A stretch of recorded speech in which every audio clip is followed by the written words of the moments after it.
Gene therapy for hemophilia, a paradigm shift in treatment. Welcome to the official Global RPH YouTube channel. If you haven't already, hit that subscribe button to stay updated with our latest videos. Whether you're looking for medical insights, the latest healthcare trends, or fun educational content, there's something here for you. Gene therapy has emerged as a groundbreaking advancement in the management and potential cure of hemophilia. The FDA's approval of etranacogene dezaparvovec, Hemgenix, for hemophilia B, and valoctocogene roxaparvovec, Roctavian, for hemophilia A, represents a major milestone.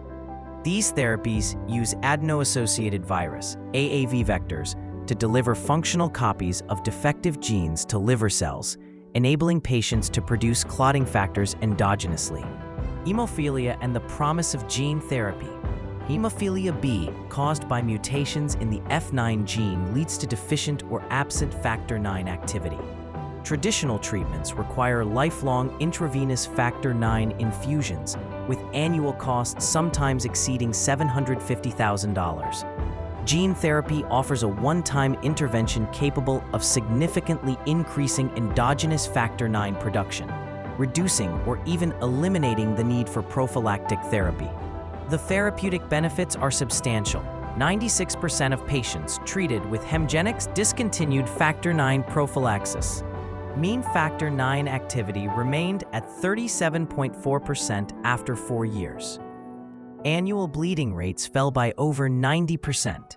Gene therapy offers a particularly favorable cost-benefit profile. Despite its $3.5 million price tag, studies show cost parity with traditional treatments within 3 to 5 years.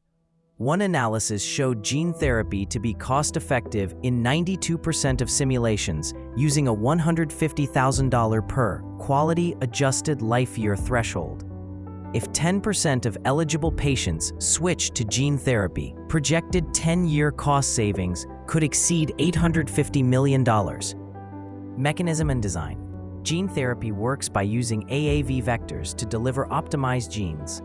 Like F9 Padua, which has 8-fold increased activity compared to wild-type F9, under the control of liver-specific promoters, AAV vectors remain primarily episomal, reducing the risk of insertional mutagenesis.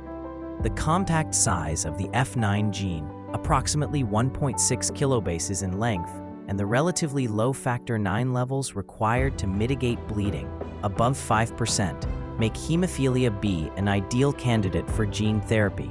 Advances in vector design, such as capsid optimization and immune evasion strategies, continue to improve efficacy and patient eligibility. Clinical results. Multiple trials have demonstrated robust outcomes. Hemgenix, HOPE-B trial, 90% reduction in annualized bleeding rate, ABR, with F9 levels stabilizing above 30%. Valoctocogene roxaparvovec, GENERATE-1 trial, 84% annualized bleeding rate reduction, and 74% of patients bleed free in year 4. Etranacogene elaparvovec, bequadez, reduced median ABR to 0 in 60% of treated patients. Importantly, many participants have maintained clinically significant clotting factor levels for years, with sustained protection against spontaneous bleeding. Safety considerations. Liver enzyme elevation is the most common adverse event, typically occurring within 8 weeks of infusion and managed with corticosteroids. Hemophilia A patients are more affected, up to 89%, than those with hemophilia B. Despite this, gene therapy remains well tolerated, with no serious treatment-related adverse events or malignancies reported in long-term follow-up. A major limitation is pre-existing immunity to AAV capsids, which excludes nearly half of patients from treatment eligibility. However, some therapies like Hemgenix show efficacy even in patients with moderate neutralizing antibody titers. Long-term monitoring and implementation. Patients require close monitoring post-treatment. Weekly labs during the first 3 to 6 months. Quarterly follow-up in the first year. Annual assessments thereafter. Parameters include liver enzymes, factor activity, inhibitor development, and imaging if necessary.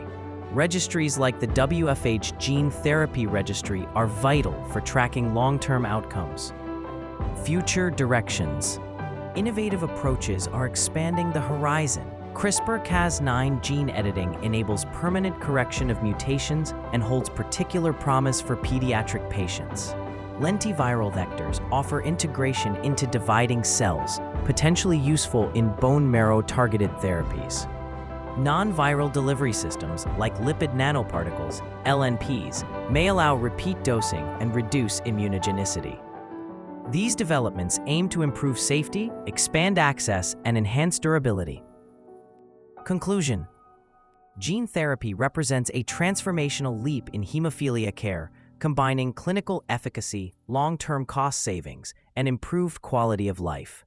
As new platforms and delivery methods continue to evolve, the possibility of curing hemophilia, not just managing it, is moving from aspiration to reality. Thanks for watching our Global RPH production. If you enjoyed the video and found it helpful, don't forget to smash that like button and subscribe to our brand new YouTube channel. We're bringing you a dynamic mix of content across a variety of topics, so there's always something fresh, engaging, and insightful just for you. Your support means the world to us. It helps us grow and keep delivering exciting, high-value content. Stay tuned, because the best is yet to come.